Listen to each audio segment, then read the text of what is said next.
Hello everyone, स्वागत है आपका हमारे चैनल पर। आज के इस वीडियो में हम हिस्ट्री पढ़ेंगे बीए प्रोग्राम 5th सेमेस्टर का। और ये हमारा यूनिट 3 का 4th चैप्टर है, जिसका नाम है औपनिवेशिक अर्थव्यवस्था का निर्माण, भूमि राजस्व बंदोबस्त। तो इसमें हम संरचना में अध्ययन के उद्देश्य पढ़ेंगे, जिसमें कि हम इंट्रोडक्शन देखेंगे और उपनिवेशीय राज्य के अधीन जो आरंभिक भूमि का बंटवारा कैसे था वो जानेंगे। और बंगाल में स्थायी बंदोबस्त के बारे में पढ़ेंगे। स्थायी बंदोबस्त के पीछे जो कारक है और जमींदार के साथ समझौता, किसानों की स्थिति, स्थायी बंदोबस्त का क्या प्रभाव पड़ा था और स्थायी बंदोबस्त से निराशा की आशा क्या थी, तो उसके बारे में पढ़ेंगे। इसमें हम रैयतवाड़ी व्यवस्था और महालवाड़ी व्यवस्था के बारे में भी जानेंगे। तो इस यूनिट को पढ़ने के बाद जो ब्रिटिश भारत में भूमि संबंध था उसका अध्ययन हम कर पाएंगे और औपनिवेशिक राज्य के तहत विभिन्न जो भूमि बंदोबस्त था उसके बारे में भी जान सकेंगे। भूमि बंदोबस्त का क्या प्रभाव पड़ा उसके बारे में भी हम जानेंगे। तो इंट्रोडक्शन से हम स्टार्ट करते हैं अपना आज का चैप्टर। तो औपनिवेशिकता ने जो है एक सामाजिक संरचना को उत्पन्न किया जो कि ब्रिटेन के पूंजीवादी ढांचे से अलग थी और ऐतिहासिक भारत में पूर्व औपनिवेशिक या फिर पूर्व जो पूंजीवादी संरचनाओं थी उससे बिल्कुल ही अलग थी। ब्रिटिश शासन के अधीन भारत में न ही पूंजीवादी ब्रिटेन का प्रतिबिंब बना और न ही पूर्व औपनिवेशिक मुगल काल की तरह था। यह असमानता जो है खासकर कृषि संबंधों के विकास में स्पष्ट थी। भारतीय कृषि जो है केवल पूंजीवादी सिद्धांतों का ही अनुसरण नहीं करती थी, लेकिन यह व्यापक खरीदे और बेचने की कई पूंजीवादी विशेषताओं को भी दर्शाती है, जैसे कि भूमि पर निजी संपत्ति के अधिकार स्थापित करना और व्यापक खरीद बिक्री को सुगम बनाना। ब्रिटिश औपनिवेशिक शासन के प्रारंभ से ही शुरुआती से ही हम देखते हैं कि भारतीय समाज में कुछ गहरे बदलाव हुए थे, ज़्यादातर कृषि क्षेत्रों में। तो सामाजिक भूमिकाओं का जो है बदलाव हुआ, जिसमें कि समूही जो भूमि धारणा थी इससे निजी स्वामित्व के लिए परिवर्तन किया गया। अतः हम ये भी देखते हैं कि पारंपरिक जो किसान आवासीय अधिकार था उनको पूरी तरीके से समाप्त कर दिया गया। साथ ही जो निजी संपत्ति थी और ठेकेदारी संरचनाओं थी उस पर आधारित एक कानूनी ढांचे के कार्यान्वयन का उद्देश्य इन नवागत संपत्ति अधिकारों की सुरक्षा करना था। इसके अलावा हम ये भी देखते हैं कि भारत को वैश्विक पूंजीवादी बाजार में जो है शामिल कर लिया गया, जिससे कि खेती का जो है व्यापारीकरण तेजी से बढ़ गया और वस्तु कमोडिटी को पैसे के लेन देन में भी बढ़ावा मिला। शुरुआती औपनिवेशिक आर्थिक नीतियों ने अधिशेष कृषि उत्पाद की निकासी करने को प्राथमिकता दी और अधिशेष अधिग्रहण के सामंतवादी तरीकों का भी उपयोग किया गया। ज़्यादातर भूमि राजस्व जो प्राप्त करने की मांग से उत्पादक संसाधनों की महत्वपूर्ण भी जो है कम हुई, जिससे कि भारत को ब्रिटिश उद्योगों के लिए कच्चे माल के आपूर्तिकर्ता और उनके निर्मित सामान के लिए एक बाजार बना दिया गया। इस परिवर्तन के केंद्र में 3 विशिष्ट भूमि राजस्व समझौता प्रणालियाँ थीं, जिनमें कि प्रमुख है बंगाल, बिहार और उड़ीसा। इनमें स्थायी समझौता किया गया 1793 में। रैयतवाड़ी समझौता क्या था, जो प्रारंभिक 19वीं शताब्दी में बॉम्बे और मद्रास प्रेसिडेंसी में प्रधानतः कार्यान्वित किया गया।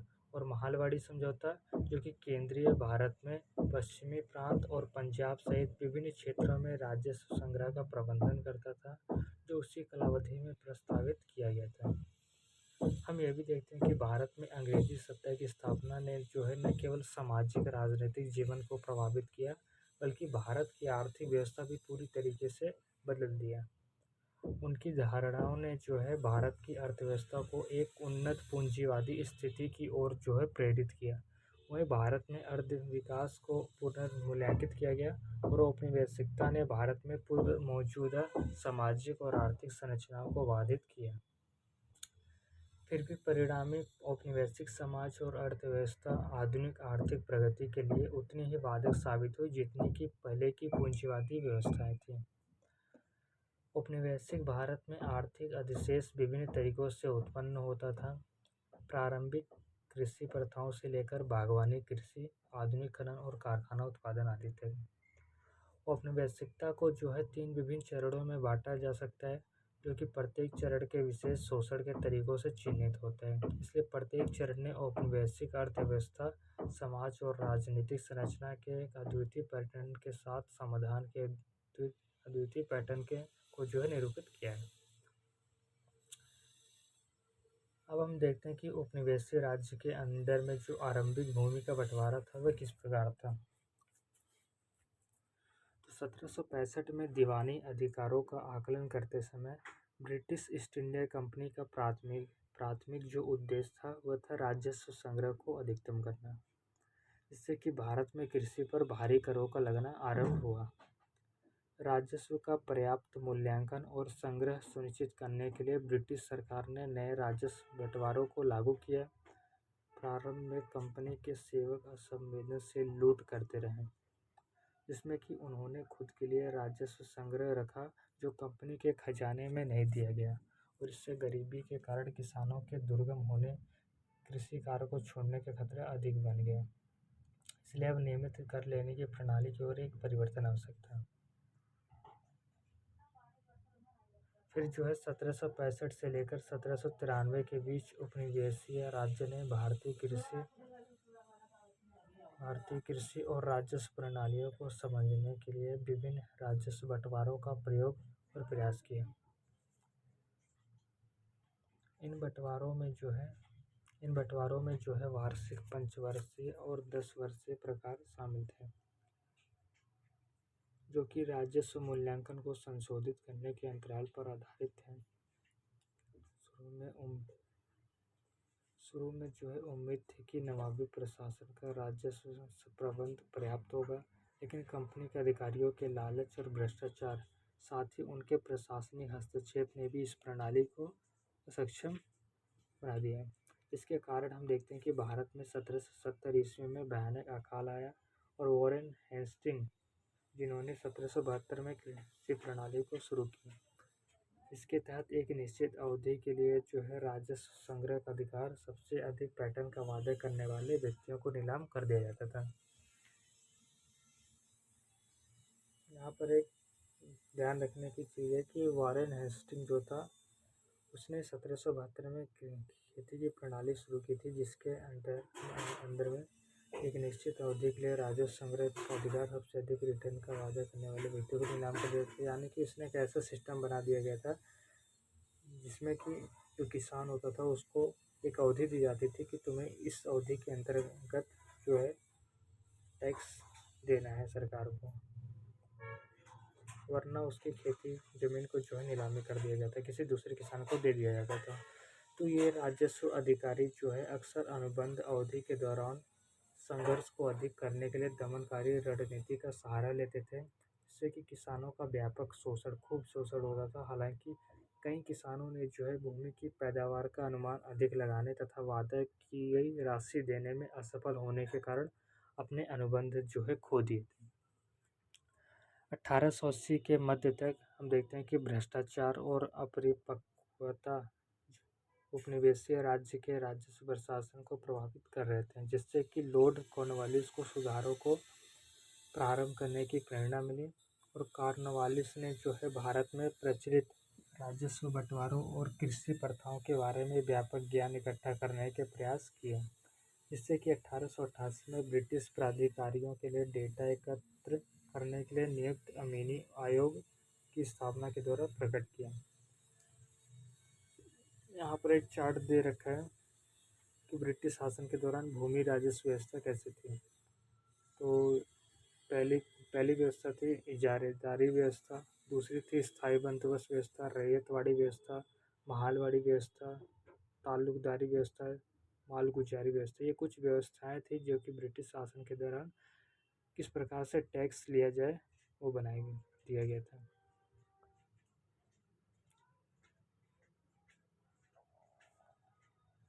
अगला है बंगाल में स्थायी बंदोबस्त।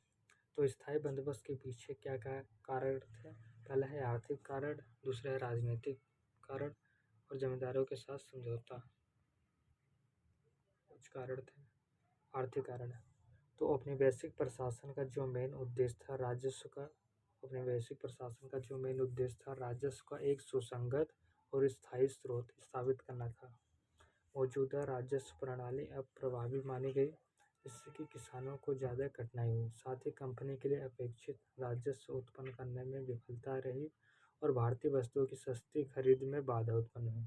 मौजूदा भ्रष्ट प्रणाली में खामियों को पहचानते हुए अधिकारियों ने जो है अधिकारी अधिकारियों ने जो है पूर्ण सुधार की मांग की। राजनीतिक प्रेरणा क्या थी? राजनीतिक कारण तो एक ये महत्वपूर्ण कारण था कि विश्वसनीय भूस्वामी वर्ग से समर्थन प्राप्त करने की आवश्यकता थी। वैधता की कमी के साथ औपनिवेशिक सरकार को अपने शासन को बनाए रखने के लिए प्रभावशाली देशी अभिजात वर्ग से तत्काल समर्थन की आवश्यकता थी और एक स्थिर राजस्व स्रोत सुनिश्चित करना और शक्तिशाली स्थानीय अभिजात वर्ग की निष्ठा को सुरक्षित करना भारत में औपनिवेशिक प्राधिकरण की दीर्घकालिक स्थिरता के लिए आवश्यक यह माना जा सकता था। औपनिवेशिक प्रशासन के सीमित स्थानीय ज्ञान और संशोधनों को देखते हुए स्थिर गठबंधन बनाना महत्वपूर्ण था, जिसमें कि हम देखते हैं कि स्थायी बंदोबस्त भारत में ब्रिटिश नियंत्रण को मजबूत करने के लिए उठाए गए शुरुआती कदमों में से एक था। अपनी सीमाओं के बावजूद कंपनी ने भारतीय आबादी से कम एक हिस्से से समर्थन प्राप्त करने के लिए प्रोत्साहन देने की कोशिश की। इसका नतीजा यह हुआ कि उन्होंने बंगाल में जमींदारों को पहले से ही समाज में शामिल एक समूह के रूप में पहचाना, जो कि सहयोग करने और ब्रिटिश हितों को आगे बढ़ाने के लिए तैयार थे। जमींदार के साथ समझौता। कुछ जमींदार होते थे जो कि ब्रिटिश ईस्ट इंडिया कंपनी के कार्य में योगदान देते थे। तो स्थायी बंदोबस्त ने जो है भूमि राजस्व प्रणाली में एक महत्वपूर्ण बदलाव पेश किया, जिसमें कि किसानों से सीधे राजस्व वसूलने की बजाय जमींदारों से जो है टैक्स वसूलने पर ज़्यादा जोर दिया। 1793 में ही बंगाल और बिहार में लागू किए गए इस समझौते का उद्देश्य जमींदारों को जो है स्वामित्व अधिकार देकर राजस्व संग्रह को सरल बनाना था, जिसने कि अंग्रेजी जमींदारों की तरह भूमि की उत्पादकता में भी सुधार करने की उम्मीद की गई थी। इन प्रांतों में खेती करने वाले परिवारों की विशाल संख्या को देखते हुए, जिनकी अनुमानित संख्या लगभग 4 से 5 मिलियन है, उनसे सीधे राजस्व वसूलना जटिल और भ्रष्टाचार से ग्रस्त होता है। इसलिए ब्रिटिश सरकार ने कम संख्या में ही बड़े जमींदारों से राजस्व वसूलने का एक सरल तरीका चुना और स्थायी बंदोबस्त के तहत बंगाल और बिहार में कृषि भूमि का हर टुकड़ा जमींदारी का हिस्सा बन गया। जमींदारों को अपनी जमीन पर एक निश्चित कर देना पड़ता था और बदले में उन्हें मालिकाना हक मिलता था, जिससे कि वे अपनी जमींदारी बेच सकते थे और गिरवी रख सकते थे या फिर हस्तांतरित कर सकते थे। हालांकि करों का भुगतान न करने पर सरकार जो होती थी वह जमींदारों को जब्त कर लेती थी और उससे एक नए मालिक को जो है नीलाम कर दी जाती थी। जो जमींदार ब्रिटिश ईस्ट इंडिया कंपनी को राजस्व सही टाइम पर नहीं दे पाता था, तो उसकी जो ज़मीन होती थी वो नीलामी कर दी जाती थी और जमींदार जहाँ ज़मीन के मालिक बन गए थे वहीं वास्तविक खेती कई किसानों के द्वारा ही की जाती थी, क्योंकि अब जमींदारों के किराएदार बन गए थे किसान लोग। हालांकि कॉर्नवालिस ने जो है किराएदारों के दायित्वों को निर्दिष्ट करने वाले लिखित समझौता यानी पट्टों को जो है अनिवार्य किया था, लेकिन ये अक्सर जारी नहीं किए जाते थे, जिससे कि किसान जो होते थे वह जमींदारों के शोषण के प्रति कमज़ोर हो जाते थे। किसानों का जमींदार लोग खूब शोषण करते थे। स्थायी बंदोबस्त ने जो है जमीन पर भारी और दमनकारी कर लगाया, जिससे कि उपज का एक महत्वपूर्ण हिस्सा सरकार और जमींदारों के पास चला जाता था। किराया न चुकाने पर किराएदारों की संपत्ति जो होती थी वह जब्त कर ली जाती थी और अक्सर किराया वसूलने के लिए शारीरिक हिंसा और उत्पीड़न जैसे अवैध तरीकों का सहारा लेते थे। तो यहाँ पर एक पिरामिड दे रखा है, जिसमें कि स्टेज दे रखा है, जिसमें कि सबसे ऊपर थी ब्रिटिश सरकार, ब्रिटिश ईस्ट इंडिया कंपनी, उसके अंडर में थी जमींदार और सबसे नीचे लास्ट में था किसान। किसानों का शोषण जमींदारों के द्वारा खूब किया जाता था। किसानों की स्थिति। तो किसान जो भूमि पर खेती करते थे और जमींदारों के नियंत्रण में किराएदारों की स्थिति में चले गए, कॉर्नवालिस ने आदेश दिया कि जमींदार प्रत्येक किसान को लिखित समझौते जारी करे, जिसे पट्टा के रूप में जाना जाता है, जिसमें कि उनके भुगतान दायित्वों को निर्दिष्ट किया जाता था। और इस उपाय का जो मेन उद्देश्य था, जमींदारों के द्वारा शोषण को रोकना था। हालांकि व्यवहार में ये समझौते अक्सर जारी नहीं किए जाते थे, जिससे कि किसान जमींदारों की सनक के आगे कमज़ोर हो जाते थे।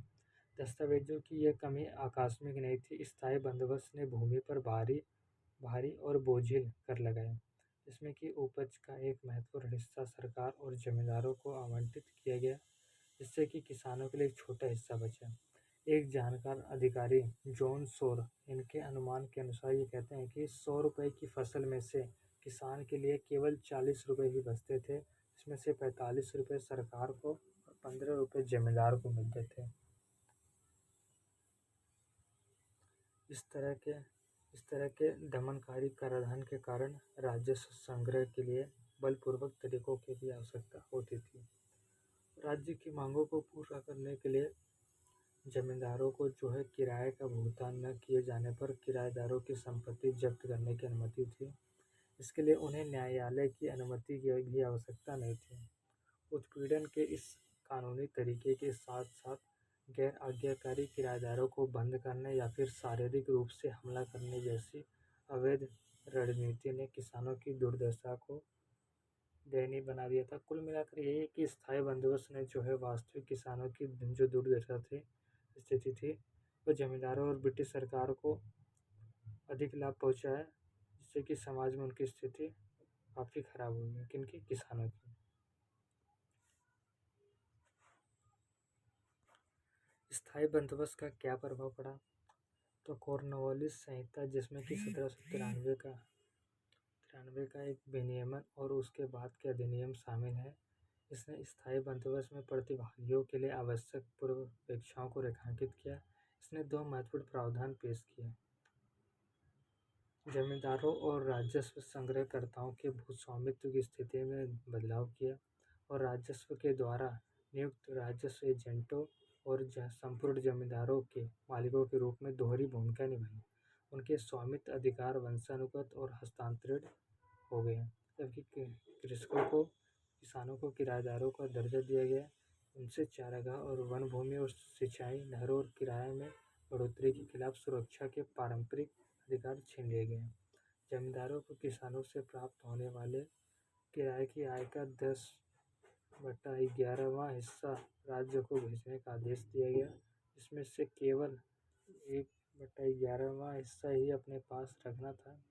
और कृषि विस्तार या बढ़ी हुई निकासी क्षमताओं के परिणाम स्वरूप किराए की आय में कोई भी वृद्धि प्रतिधारण के लिए स्वीकार्य थी। हालांकि राजस्व दायित्वों को समय पर पूरा न करने पर भूमि जब्त जोखिम भी था। बंगाल में हालांकि जमींदारी प्रणाली कोई नई बात नहीं थी। स्थायी बंदोबस्त से पहले के युग में भी जमींदारों को किसानों के अधिभोग अधिकारों का सम्मान करने का आदेश दिया हुआ था